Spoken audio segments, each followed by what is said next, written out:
लीजिए सुनिए आचार्य चतुर्सेन शास्त्री की लिखी कहानी नहीं मेरी यानी समीर गोस्वामी की आवाज में। इधर आचार्य ने कुछ नई पद्धति पर कहानी लिखना आरंभ किया है जो संभवतः हिंदी में सर्वथा नया प्रयोग है। इसमें न कथानक है, न चरित्र चित्रण, न घटनाएं, केवल भाव है। भावों का आवेश नहीं है, विचारों के आधार पर एक स्थापना की गई है। नहीं, ऐसी ही कहानी है। ये कहानी शरद के एक दो वाक्यों पर आधारित है। परंतु दक्षिणा ने कहा, नहीं नहीं क्यों, ये भी कोई बात है भला। भोलानाथ ने क्रोध से फूत्कार करके नथने फुलाकर कहा, नहीं, ऐसा हो नहीं सकता। दक्षिणा ने सहज, शांत और स्थिर स्वर में कहा और फिर वो उठकर धीरे से चल दी। उसकी नहीं में ना तो विद्वेष की जलन थी और ना क्षमा का दंभ था। उसके नीचे झुके हुए पलकों के भीतर एक नीरव संयम झांक रहा था। आप ही कहिए भला, एक दिन जिसे उसने अपना अमल, धवल, कोमल, नवीन केले के पत्ते के समान शोभायुक्त अछूता कौमार्य पूर्ण समर्पित किया था, अपने प्राणों के उल्लास को लेकर जिसे पागल की तरह प्यार किया था, जिसकी आंखों में आंखें डालकर जीवन की सार्थकता को समझा था, अब उसी के प्रति निर्मम कल्पना कैसे कर सकती थी। उसने तो उसी दिन उसी क्षण सबकी निगाह से ओझल उसके सब दोष चुपके से धो पोंछ करके साफ कर दिए थे। ऐसा क्रुद्ध शोकाकुल हाहाकार का भाव तो उसके शांत हृदय में उठा ही नहीं। भीतर आकर उसने देखा, वृद्धा माता चुपचाप निश्चल बैठी हैं। उसने मां के पास आकर स्निग्ध स्वर में कहा, ये क्या मां, अभी तक चूल्हा नहीं जला? आज रसोई नहीं बनेगी क्या? बाबूजी के दफ्तर जाने का तो समय भी हो चुका। हरिया गया कहाँ? उसने आकुल नेत्रों से इधर उधर हरिया की खोज की और फिर उसकी दृष्टि मां के ऊपर आ टिकी। वो उसी तरह पत्थर की मूर्ति की भांति स्थिर चुप बैठी थी। क्षण भर उसने मां को देखा, फिर स्थिर गति से रसोई की ओर चल दी। परंतु इसी समय भोला बाबू लंबे लंबे डग भरते भीतर आकर क्रोध और आवेश में कांपते हुए बोले, कहे देता हूं दाखी, सब बातों में तेरी ही नहीं चलेगी। उसे सजा देना मेरा काम है। मैं उसे ऐसा मजा चखा दूंगा कि जिसका नाम, अरे वाह, मेरी फूल सी बेटी के साथ ये धोखेबाजी। इसीलिए मैंने उसे खर्च देकर विलायत भेजा था। ऐसा पाजी रास्कल, मैं उसे जेल की हवा न खिलाऊं तो भोलानाथ नहीं, और खर्चे की डिग्री तो हुई रखी है। भोला बाबू के गले की नसें ऊपर को उभर आईं और चेहरा विकृत हो गया। परंतु दक्षिणा ने एक शब्द भी मुंह से नहीं कहा। पिता की बात सुनने को एक पग भी रुकी नहीं, वैसे ही शांत भाव से रसोई में चली गई। वृद्धा ने कहा, हुआ, अभी तुम जाकर स्नान पूजा से निपट लो, तब तक मैं थोड़ा जलपान बनाए देती हूं। अब इस समय रसोई तो बन नहीं सकती। मैं भी देखूंगी मेरी बेटी के भाग्य पर पत्थर मारकर कौन कैसे सुख से बैठता है। पत्नी की बात से भोला बाबू को बहुत सहारा मिला। बेटी ने जो उनके रोष का साथ नहीं दिया, उसकी खीज पत्नी के इस समर्थन से बुझ गई। उन्होंने थूक निगलकर कहा, देखूंगा देखूंगा, और वे आगे की बात कह न सके। पत्नी रसोई घर में चली गई थी। हरिया साग तरकारी लेकर आ गया था। भोला बाबू और कुछ न कहकर स्नान गृह में घुस गए। उसी दिन तीसरे पहर दक्षिणा को अन्ना दीदी ने पकड़ा। अन्ना दीदी दक्षिणा के मुंह से निकला अन्नपूर्णा का कोमलतम संस्करण है। अन्नपूर्णा विधवा है, 2 बच्चों की मां है। उसके पति बहुत जमीन जायदाद छोड़ गए हैं। वो पढ़ी लिखी, दुनिया देखी, 40 साल की आयु की महिला है। उसने पति के साथ विश्व भ्रमण किया है, स्त्रियों के अधिकारों की चर्चा सुनी और की है। वो स्त्री स्वातंत्र्य की बहुत बड़ी समर्थक है। स्त्रियों की सभा सोसाइटियों में उसका आना जाना है। दक्षिणा ने जो उसके नाम का ये कोमलतम संस्करण किया है, सो खूब प्रसिद्ध हो उठा है। अब तो सभी लोग उसे अन्ना दीदी के नाम से ही पुकारते हैं। अन्ना दीदी जैसी पठित और प्रगल्भा रमणी है, वैसी ही मिष्ट भाषणी और स्थिरमती भी है। लोग उससे विवाद बहस करने का साहस ही नहीं कर सकते। उसकी बात चुपचाप मान लेते हैं। परंतु जिस अन्ना को बहुत लोग इतना मानते हैं, आदर करते हैं, वो दक्षिणा का मन से आदर करती है। स्नेह की बात जुदा है और आदर की जुदा। अन्नपूर्णा जैसी महिला कच्ची आयु की मित भाषणी दक्षिणा का जो इतना आदर करती है, उसका कारण है कि दक्षिणा के गौरव को उसने पहचान लिया है। वो जानती है वो कुसुम कोमल बालिका कैसी ज्ञानवती है। स्त्रीत्व के तेज से परिपूर्ण है, उसमें कितना गौरव है। अन्ना दीदी को दक्षिणा की मां ने बुला भेजा था। अपने मन की व्यथा और आग दोनों ही उसने रो रो कर अन्ना को बता दी। उसने सुबकियां ले लेकर कहा, अन्नपूर्णा, भला तुम ही कहो, मेरी बेटी के साथ ही अन्याय, क्या मैं चुपचाप सह लूं? तुम तो बहुत पढ़ती हो, सभा सोसाइटियों में जाती हो, स्त्रियों के अधिकारों और स्वार्थों की बड़ी हिमायती हो। क्या मेरी दक्षिणा उस जानवर का ऐसा अन्याय चुपचाप सहन कर लेगी? अरे मेरी फूल सी बेटी पर वो सौत लाया है, सौत।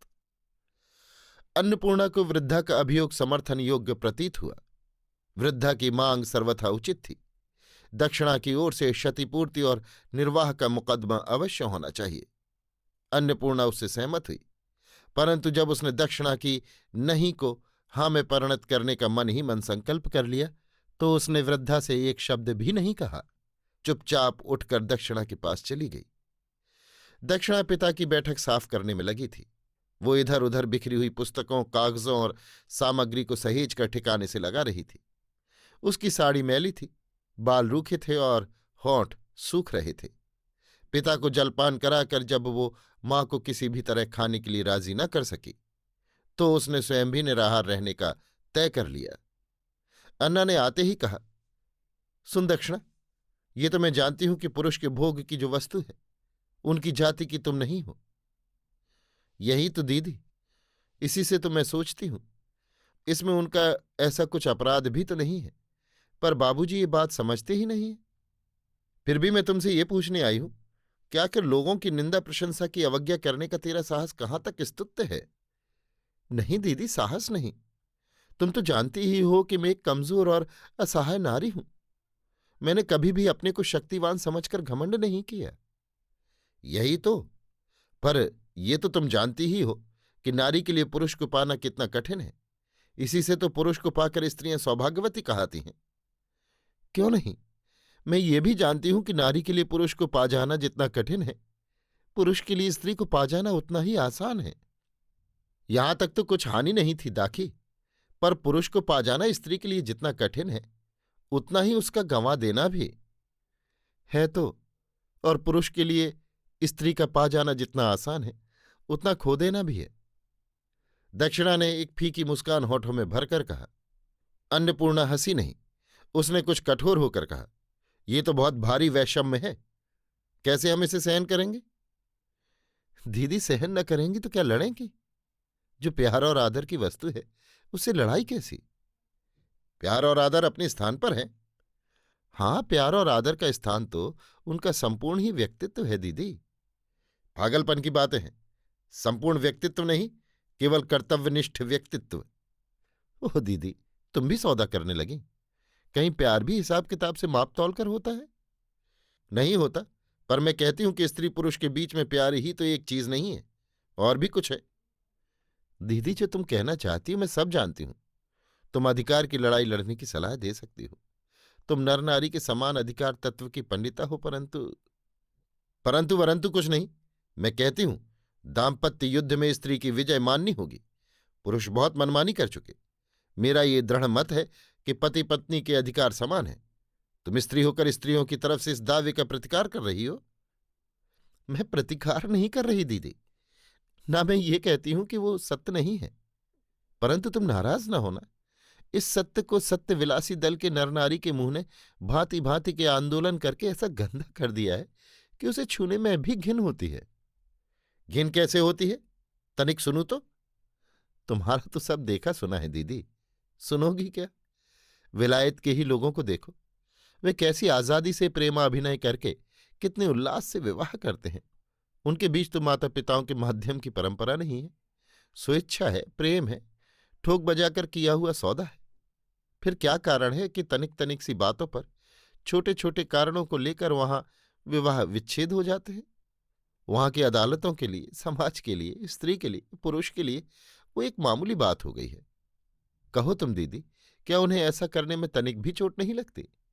कहीं इतना सा भी दर्द नहीं होता? मैं कहती हूं, यदि यही उनका सत्य प्रेम है, यदि यही पति पत्नी के समान अधिकार का सच्चा रूप है, तो ये छूने क्या, आंख उठाकर देखने के भी योग्य नहीं। मुझे तो यही आश्चर्य है कि वे लोग अपनी सभ्यता का गर्व किस बूते पर किया करते हैं। अन्ना दीदी की आंखों में आंसू भर गए। ये उसकी हार के आंसू थे। उसे जवाब नहीं सूझ रहा था। दक्षिणा सूखे मुंह और सूखे होठों से अन्ना दीदी की ओर देखती रही। उस दृष्टि को सहन न कर उसने दक्षिणा को खींचकर अपनी छाती से लगा लिया। वो बहुत देर तक उसके सिर पर हाथ फेरती रही।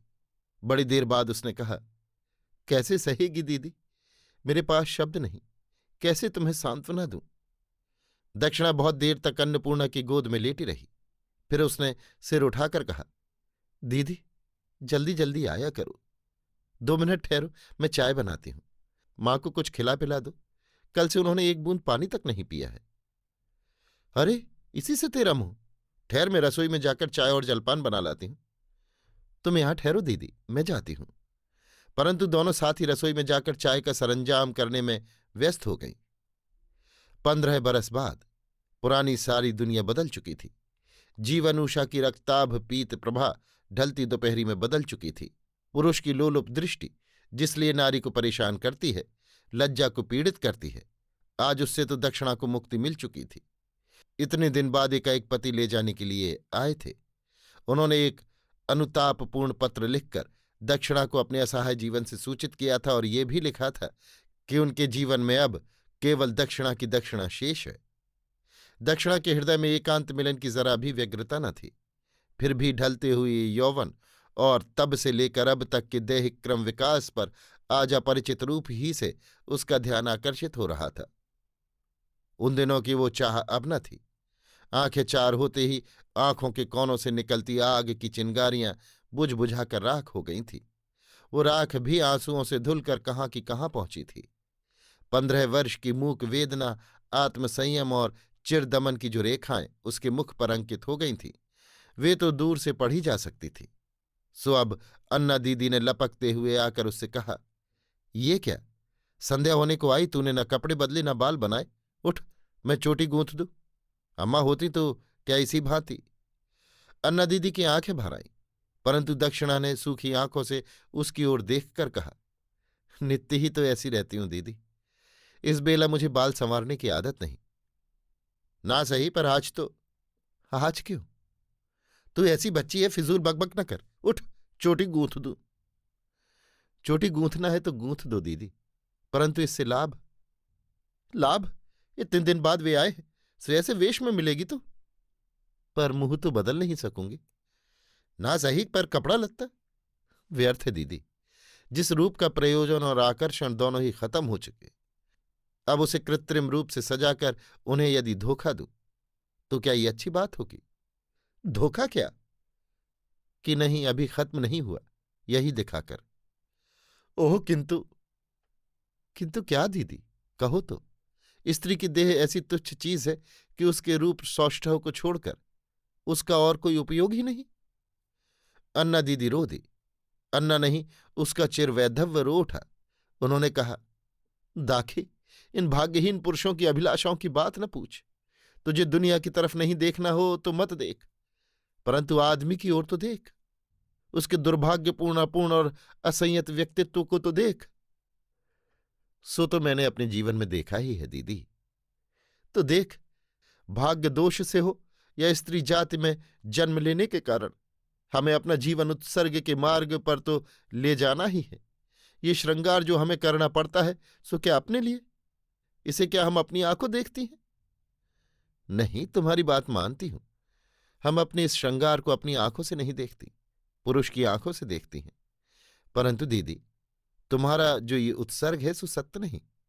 मैंने इसे कभी नहीं माना, अब भी नहीं मानूंगी। क्यों भला? क्या तू समझती है हम लोगों में उत्सर्ग होने का बल है ही नहीं? क्यों नहीं, बहुत है। तो फिर उत्सर्ग का बल होने ही से क्या होता है दीदी? प्रवृत्ति होनी चाहिए, अंतः प्रेरणा होनी चाहिए। निराशा और आंसुओं से भीग कर भी कहीं उत्सर्ग होता है। तू समझती है कि स्त्रियों में उत्सर्ग की प्रवृत्ति ही नहीं है?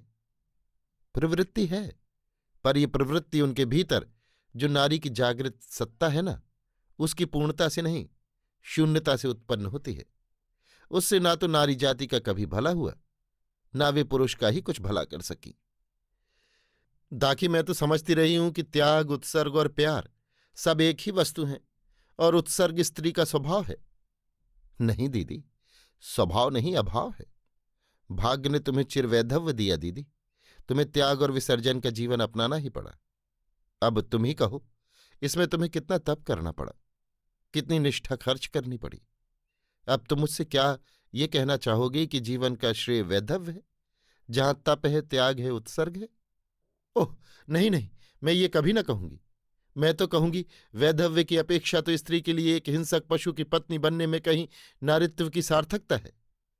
तो दीदी, तुम्हारी ये बात जितनी ही सत्य है उतनी ही भयानक भी है।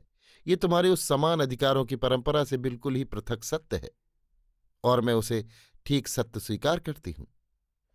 अन्ना दीदी ने बहुत आंसू बहाए। इसने इसे दक्षिणा को अंक में भर लिया। कहा, दाखी, तेरा सत्य मैंने इतने निकट रहकर भी कभी नहीं समझा, पर आज समझा। तेरे पति ने जो तेरा तिरस्कार किया, तुझे धोखा दिया, उसकी जो तूने कभी किसी से शिकायत नहीं की, और संसार भर के युग के मानव स्वीकृत इस संबंध के प्रति जो तूने इतनी जबरदस्त अवज्ञा की, उसका भेद भी जाना। परंतु दाखी, अविचार से केवल एक ही पक्ष क्षतिग्रस्त नहीं होता, दोनों ही पक्षों को आघात लगता है। उस दिन जब तुझे दुल्हन के रूप में तेरे पति ने पाया था, तब उसने अपने सौभाग्य की ओर देखा ही नहीं था। आज उसे ये सूझ आई है, सो तू श्रृंगार करके जो खत्म हो चुका है, अभी है, वो अभी है, ये प्रमाणित करके उसे धोखा देना नहीं चाहती।